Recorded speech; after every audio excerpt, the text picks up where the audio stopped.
Hi everybody. Okay, so we're gonna try something new, being that we are all inside with our little kiddos. Not an ideal situation for teaching preschool, but we're gonna make do with what we have.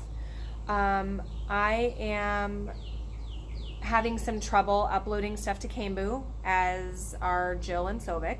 So we're gonna try this on YouTube. I've never done this before, so bear with me. Every day I'm going to post a video on here of me doing something with your kiddos, an activity, something that we would have done in our classroom. And I'm talking to you from my backyard. Today I'm going to read them a story. So if you have anything that you need to go get done for the next 5 or 6 minutes, you can do that. And some of the books they're going to be familiar with that I'll be reading. It won't be a book every day. It will be a book a lot of the time because story time has been one of our favorite things in our classroom, and I want to continue with that. But sometimes it will be like a fun snack idea. It will be maybe some yoga moves or exercise moves, something to get them going.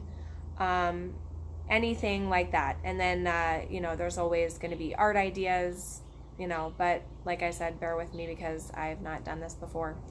So the first one is going to be a book called If I Had a Tail. There you go.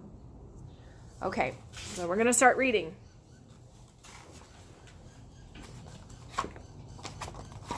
Alrighty. I hope that this is okay, and I hope you guys can see. You don't need to read it, obviously. If I had a tail like a log afloat, a gray-green tail to help me swim, I would snap my tail like a cracking whip. I'd be an... And there's a picture of what kind of a tail. Let's see how many of you guys can guess what kind of a tail that is, okay? Ready? Let's see. It's an alligator. Okay, we've talked about alligators. They have big white teeth, kind of like the sharks you guys like. Okay, if I had a tail like a snuggly slipper, a beautiful bushy black and white tail, then I could scare a grizzly bear. I'd be a... So let's see if we can see what kind of a tail that is. What animal? It's a skunk. And everyone's probably saying, P.U., because that's what we do in our classroom when we see a skunk. If I had a tail like a day-old pancake, a brown scaly tail shaped like my bill, then I could duck down underwater. I'd be a... That's what the tail looks like. And we've not talked about these animals before. It's a platypus.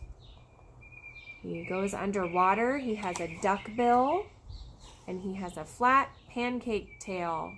He also has these little webbed feet. If I had a tail like a green speckled whip, so brittle it breaks when grabbed by a hawk, then I'd scurry away to grow a new tail. I'd be a... What kind of a tail do you guys think that is? Let's see. What is that? A lizard. A lizard, and what do you guys see up there? Looks like a hawk. Okay.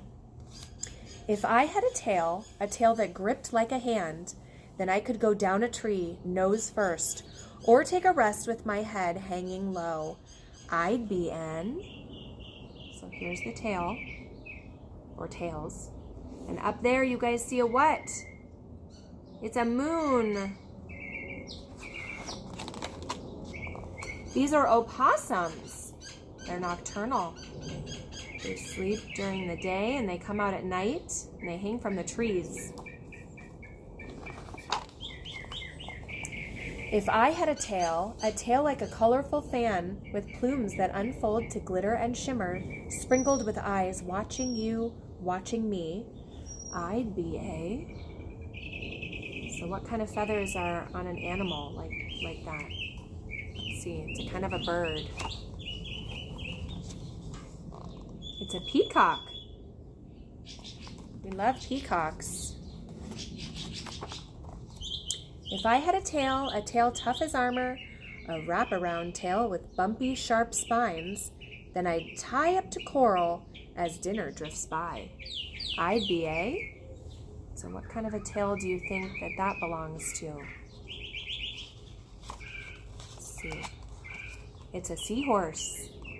Lots of seahorses. Now you take a turn and imagine a tail. Just begin with these words. If I had a tail. So I want you guys to imagine all of the different animals that you can be with all the different tails that you see. Some of you have doggies or kitties at home. Some of you may have lizards or even snakes at home. I don't know. But think about that today. Think about what kind of animal you may want to be, okay? And I will be in touch. I'm going to send out an email every day to all of you parents and kiddos, and I'm going to tell you what time to look for it, but you can, let's just say for now, that you can be prepared to get a video every day at 9 o'clock. I'll do my best to make that happen, and we'll kind of just go from there. And if you guys have any questions or concerns, you can always text me or call me. My phone number is listed in the many emails that you've gotten over the last few days, which I'm sorry you've been bombarded by stuff. It's all information that we needed to get out to you guys. And I'm sure you're doing an amazing job, and hang in there. I know how tough it is. Believe me, I have a 10-year-old and a 12-year-old at home right now, and I'm trying to do their online learning. And I know that it is not ideal. This is not ideal conditions at all. Hopefully we will be back in school very soon. Hopefully this thing will die down and the virus will just go away. In the meantime, we will be in touch with you. And hang in there. And we miss your kiddos. I miss you guys. I miss my owls. I miss all of you very much, and I love you. Mwah!